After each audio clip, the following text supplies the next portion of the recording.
আসসালামু আলাইকুম। ২০২৬ সালের প্রথমে এসে আপনি যদি ১২,০০০ টাকার আশেপাশে বাজেট নিয়ে ডে টু ডে লাইফে ইউজ করার জন্য একটা বেস্ট স্মার্টফোন খুঁজে থাকেন, তাহলে Helio 45 এই ফোনটা নিঃসন্দেহে আপনার জন্য বেস্ট একটা ডিভাইস হতে পারে। এই ফোনটা বর্তমানে মার্কেটে ১২,০০০ টাকার আশেপাশে আপনি পেয়ে যাবেন এবং এই বাজেটের মধ্যে নিঃসন্দেহে এই ফোনটা সাজেস্ট করার মতো একটা ডিভাইস। গত প্রায় ৭ দিন ধরে Helio 45 ফোনটা আমি পার্সোনালি ইউজ করতেছি এবং এই ফোনটার পারফরমেন্স এই বাজেটের মধ্যে আমাকে সত্যি অনেক মুগ্ধ করেছে। আজকের এই ভিডিওটাতে আমি Helio 45 ফোনটা আপনাদের সাথে রিভিউ করব এবং এই ফোনটার বিস্তারিত আপনাদের সাথে শেয়ার করব। আশা করি সম্পূর্ণ ভিডিওটিতে আমার সাথেই থাকবেন। এবং সবাই যখন মৃত্যুটাকে ভীষণ ভয় পায়, আমি তখন হাসতে হাসতে আল্লাহর কাছে ভীষণ সন্তুষ্টি নিয়ে পৌঁছতে চাই যে আমি একটা ন্যূনতম ওই জীবনটা লিড করতে পারলাম, যে আমি একটা ইনসাফের হাসি নিয়ে আমি আমার আল্লাহর কাছে পৌঁছতে চাই। সো প্রথমে যদি Helio 45 ফোনটার ডিজাইন এবং বিল্ড কোয়ালিটি নিয়ে কথা বলি, তাহলে এই ফোনটার ডিজাইনটা কিন্তু অসাধারণ। অর্থাৎ এই ফোনটা আপনার হাতে নেওয়ার পর প্রথমেই মনে হবে আপনি একটা 25 থেকে 30,000 টাকার ফোন ইউজ করতেছেন। অর্থাৎ এটা হাতে নেওয়ার পর কোনোভাবে আপনার কাছে মনে হবে না যে আপনি এন্ট্রি লেভেল সেগমেন্টের একটা ফোন ধরে আছেন। যদিও এই ফোনটা আসলে প্লাস্টিক বিল্ড, অর্থাৎ সামনে পেছনে সব জায়গায় প্লাস্টিক ইউজ করা হয়েছে, কিন্তু আমার কাছে মনে হয় খুবই ভালো মানের প্লাস্টিক ইউজ করা হয়েছে। পেছনের দিক থেকে ফোনটাকে দেখলে হুয়াওয়ের পিউরা 70 সিরিজের মতো দেখতে, অর্থাৎ এর ক্যামেরা কাটআউটটা কিন্তু ঠিক ওইরকমই দেখতে এবং সামনের দিক থেকেও কিন্তু এই ফোনটা দেখতে খুবই সুন্দর, কারণ এইখানে কিন্তু একটা পাঞ্চ হোল ক্যামেরা ইউজ করা হয়েছে। প্রোটেকশন হিসেবে এই ফোনটাতে আয়রন গার্ড প্রোটেকশন ইউজ করা হয়েছে, অর্থাৎ এই ফোনটা যদি হাত থেকে পড়েও যায় তাহলে আসলে খুব বেশি প্রবলেম হবে না। সে সাথে এই ফোনটা কিন্তু আপনি IP64 রেটিং পেয়ে যাচ্ছেন, অর্থাৎ হালকা পানি অথবা স্প্ল্যাশ পড়লে এই ফোনটায় কিন্তু তেমন কোনো প্রবলেমই হবে না। এই ফোনটার পেছনের দিকে গ্লোসি ফিনিশ দেওয়ার কারণে এটা কিন্তু দেখতে একটু প্রিমিয়াম ফিল দেয়। যদিও আসলে এটা প্লাস্টিক, কিন্তু হাতে নেওয়ার পর কিন্তু এটাকে গ্লাসের মতোই মনে হয় এবং দেখতেও বেশ ভালো লাগে। সে সাথে এটা কিন্তু ফিঙ্গারপ্রিন্টের চান্সও খুবই কম, অর্থাৎ এটা গ্লোসি ফিনিশ হলেও ফিঙ্গারপ্রিন্ট কিন্তু পড়ে না। সে সাথে এই ফোনটা কিন্তু হাতে ধরেও খুবই সুন্দর লাগে, অর্থাৎ ফোনটা বেশ হ্যান্ডি একটা ডিভাইস। যদিও ডিসপ্লেটা একটু বড়ো, তারপরেও আপনি কিন্তু এটা এক হাত দিয়ে ইউজ করতে পারবেন এবং বেশ ভালো ফিল পাওয়া যায় এটাকে হাতে নেওয়ার পর। এই ফোনটার ডান দিকে আপনি পাওয়ার বাটন পেয়ে যাবেন, যেটা একই সাথে আসলে ফিঙ্গারপ্রিন্টের কাজ করে এবং ফিঙ্গারপ্রিন্ট কিন্তু খুবই ফাস্ট, অর্থাৎ খুবই ফাস্ট এবং অ্যাকুরেট। আমি আসলে পার্সোনালি ইউজ করে দেখছি, আসলে এই ফিঙ্গারপ্রিন্টটা খুবই ভালো কাজ করে, অর্থাৎ কোনো সময় আসলে মিস যায় না এবং খুবই ফাস্ট কাজ করে। আসলে মনে হবে যে এটা আসলে একটা ফ্ল্যাগশিপ টাইপের ফোনের ফিঙ্গারপ্রিন্ট। তো এর ফিঙ্গারপ্রিন্টটা আমার কাছে সব থেকে ভালো লেগেছে। এছাড়া এখানে আপনি কিন্তু ভলিউম রকারটা পেয়ে যাবেন, অর্থাৎ ভলিউম রকার আপ ডাউন বাটনগুলো পেয়ে যাবেন এবং বাটনগুলোর কোয়ালিটি কিন্তু যথেষ্ট ভালো, অর্থাৎ এর হ্যাপটিক ফিডব্যাকটা আমার কাছে খুব ভালো লেগেছে। সে সাথে এই পাশে কিন্তু সিম ট্রেটা পেয়ে যাবেন, যেখানে আপনি দুটা সিম ইউজ করতে পারবেন। সে সাথে একটা SD কার্ড ইউজ করার অপশন থাকছে। এছাড়া নিচের দিকে কিন্তু একটা 3.5mm হেডফোন জ্যাকও পেয়ে যাচ্ছেন, সে সাথে USB Type-C চার্জিং পোর্ট পাচ্ছেন এবং কিন্তু এখানে স্পিকারের অপশন দেওয়া আছে। এবং মজার বিষয় হচ্ছে এটাতে স্টেরিও সাউন্ড আসলে সাপোর্ট করে কিনা আমি জানি না, তারপরেও কিন্তু এটা থেকে স্টেরিও সাউন্ডের মজা পাওয়া যায়, কারণ এই ফোনটাতে কিন্তু ডুয়েল স্পিকার ইউজ করা হয়েছে।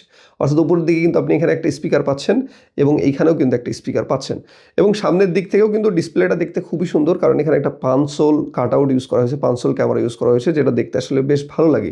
সেই সাথে এই ফোনটার ডিসপ্লে কোয়ালিটিটাও কিন্তু সুন্দর এবং বেজেলের পরিমাণও খুবই কম। যদি আসলে নিচের দিকে বেজেলটা আরেকটু কম হতো তাহলে খুবই সুন্দর লাগতো দেখতে। নিচের দিকে কিছুটা বেজেল বড়, নাহলে চারিপাশ থেকে কিন্তু ফোনটা দেখতে সামনের দিক থেকেও খুবই সুন্দর। এবার যদি এই ফোনটা ডিসপ্লে নিয়ে কথা বলি, তাহলে এই ফোনটায় কিন্তু 6.67 ইঞ্চির একটা IPS প্যানেল ইউজ করা হয়েছে, যেটা রেজুলেশন HD+। সেই সাথে সামনের দিকে একটা পাঞ্চ হোল ডিসপ্লে ইউজ করার কারণে কিন্তু এটা দেখতেও খুব সুন্দর লাগে, অর্থাৎ এই বাজেটে কিন্তু পাঞ্চ হোল টাইপের ডিসপ্লে আসলে অন্যান্য ফোনগুলোতে পাওয়া খুবই মুশকিল। সেই সাথে এই ফোনটায় IPS প্যানেল হলেও ডিসপ্লের কোয়ালিটি কিন্তু যথেষ্ট ভালো মনে হচ্ছে আমার কাছে, অর্থাৎ এই ডিসপ্লেটাতে শার্পনেসের কোনো ঘাটতি নেই। সেই সাথে এটাই কিন্তু আপনি যে কোনো ধরনের মিডিয়া কনজিউম করে ভিডিও দেখে কিন্তু বেশ ভালো মজা পাবেন এবং কাছ থেকে আসলে এই ফোনটার ডিসপ্লের কোয়ালিটি দেখে কোনোভাবে মনে হবে না এটা আসলে একটা IPS প্যানেল, কারণ এর কোয়ালিটিটা কিন্তু বেশ সুন্দর। অর্থাৎ আপনারা যারা মিডিয়া কনজিউম করতে পছন্দ করেন বা বিভিন্ন ভিডিও ক্লিপ দেখতে পছন্দ করেন, তারা কিন্তু এই ফোনটার ডিসপ্লে থেকে বেশ ভালো আউটপুট পাবেন। সেই সাথে এই ফোনটার ডিসপ্লে 120 হার্জ রিফ্রেশ রেট হওয়ার কারণে আপনি কিন্তু বেশ স্মুথ একটা এক্সপিরিয়েন্স পেয়ে যাবেন। সে সাথে এটা এই 480 নিটসের পিক ব্রাইটনেস আপনি পাচ্ছেন, অর্থাৎ বাইরের দিকে গেলেও কিন্তু আপনি এই ফোনটা বেশ ভালো ইউজ করতে পারবেন। আমি আসলে পার্সোনালি বাইরে গিয়েও অনেক ইউজ করছি, এটা আসলে ডে লাইটে বা রোদের মধ্যে আসলে ইউজ করতে কোনো ধরনের কোনো প্রবলেম হয় না। যদিও 480 নিটস অনেক কম মনে হতে পারে, কিন্তু প্র্যাকটিক্যাল এক্সপিরিয়েন্স করতে গিয়ে আমি আসলে দেখছি এই ফোনটা বাইরে ইউজ করতেও আপনার আসলে কোনো ধরনের কোনো প্রবলেম হবে না।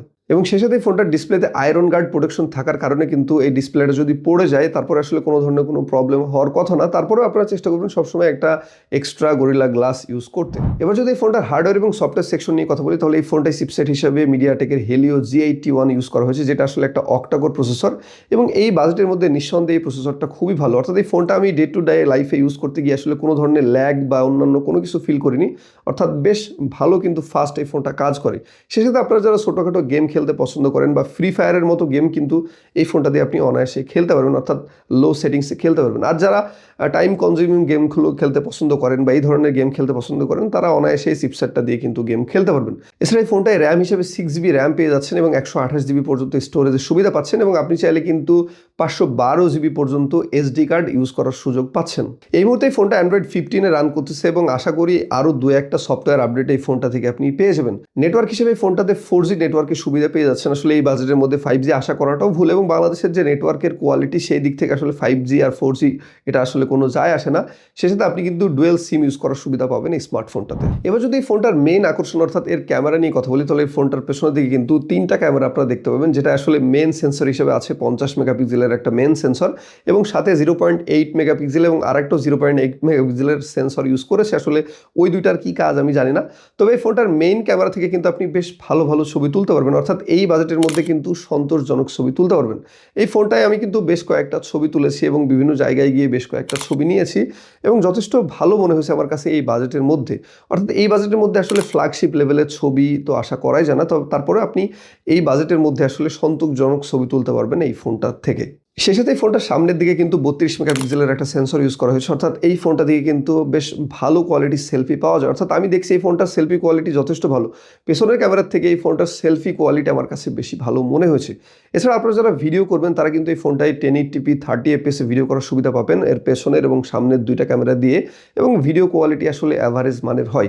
অর্থাৎ এই বাজেটের মধ্যে আসলে মোটামুটি ভালো কোয়ালিটির ভিডিও করতে পারে এই ডিভাইসটা। তবে এই ফোনটার ভিডিও কোয়ালিটি থেকে আমার কাছে ফটোগ্রাফির দিক থেকে বেশি ভালো মনে হয়েছে, অর্থাৎ বেশ ভালো ছবি তুলতে পারে এই ফোনটার 2টা ক্যামেরাই। এবার যদি এই ফোনটার ব্যাটারি সেকশন নিয়ে কথা বলি তাহলে এই ফোনটায় 5000 mAh এর একটা ম্যাসিভ ব্যাটারি ইউজ করা হয়েছে, যদিও আসলে এই বাজেটের মধ্যে অনেক কোম্পানি 6000 বা 7000 mAh ব্যাটারিও দিচ্ছে। তবে এই ফোনটার ব্যাটারি ব্যাকআপ কিন্তু যথেষ্ট ভালো, অর্থাৎ আপনি যদি রেগুলারলি ইউজ করেন আপনি 2 দিন পর্যন্ত ব্যাটারি ব্যাকআপ পেয়ে যাবেন নিঃসন্দেহে। সেই সাথে এই ফোনটায় কিন্তু 18 ওয়াট পর্যন্ত ফাস্ট চার্জিংয়ের সুবিধা থাকছে এবং বক্সের মধ্যে কিন্তু আপনি 18 ওয়াট ফাস্ট চার্জার পেয়ে যাচ্ছেন, অর্থাৎ 1 ঘন্টার আশেপাশে কিন্তু আপনি এই ফোনটাকে ফুল চার্জ করে নিতে পারবেন। সেই সাথে এই ফোনটার আরেকটা ব্যাপার আমার কাছে খুবই ভালো লাগছে, সেটা হচ্ছে এর স্টেরিও স্পিকার টাইপ, অর্থাৎ এর এইখানে এবং সামনে এবং পেছনে 2 দিকেই কিন্তু 2টা স্পিকার ইউজ করা হয়েছে, যেটার কোয়ালিটি আমার কাছে খুবই ভালো মনে হয়েছে এবং সাউন্ড কোয়ালিটি কিন্তু যথেষ্ট লাউড এবং ক্লিয়ার। অর্থাৎ স্টেরিও স্পিকার হওয়ার কারণে কিন্তু আপনি বেশ ভালো মিউজিক এক্সপিরিয়েন্স করতে পারবেন এই ফোনটা থেকে। সো গত 7 দিন ধরে এই ফোনটা আমি কিন্তু পার্সোনালি ইউজ করতেছি এবং এর প্রত্যেকটা ব্যাপার আসলে আমার কাছে খুবই ভালো লেগেছে, বিশেষ করে এই ফোনটার ক্যামেরা থেকে শুরু করে সাউন্ড কোয়ালিটি, এর ফিঙ্গারপ্রিন্ট কোয়ালিটি, এর ডিসপ্লে এবং ইউজার এক্সপিরিয়েন্স আসলে আমার কাছে ওভারঅল খুবই ভালো লেগেছে। এবং যারা আসলে 12,000 টাকার আশেপাশে একটা ডিভাইস কিনতে চাচ্ছেন তাদের জন্য কিন্তু এই ফোনটা খুবই ভালো একটা ফোন হতে পারে। এই ফোনটা আসলে আমার কাছে স্পন্সরও পাঠানো হয়নি, আমি আসলে পার্সোনালি এই ফোনটা কিনে আপনাদের সাথে আসলে এই ফোনটার রিভিউ শেয়ার করতেছি। সো আপনারা যারা আসলে 2026 সালের প্রথমে এসে একটা ভালো ডিভাইস কিনতে যাচ্ছেন ডে টু ডে লাইফে ইউজ করার জন্য, রেগুলার ইউজ করার জন্য 12,000 টাকার আশেপাশে, তাদের জন্য কিন্তু হেলিও 45 ফোনটা এক কথায় অস্থির একটা ডিভাইস হতে পারে। সো এই ছিল আজকের মতো। নেক্সটে কোন ফোনটার ভিডিও আপনারা দেখতে যাচ্ছেন অবশ্যই শেয়ার করে জানাবেন এবং হেলিও 45 ফোনটার কোন দিকটা আপনার কাছে সব থেকে বেটার মনে হয়েছে সেটাও কমেন্ট করে জানাতে ভুলবেন না। সো দেখা হবে নেক্সট ভিডিওতে, সে পর্যন্ত সবাই অনেক ভালো থাকবেন। বাংলাদেশ চিরজীবী হোক।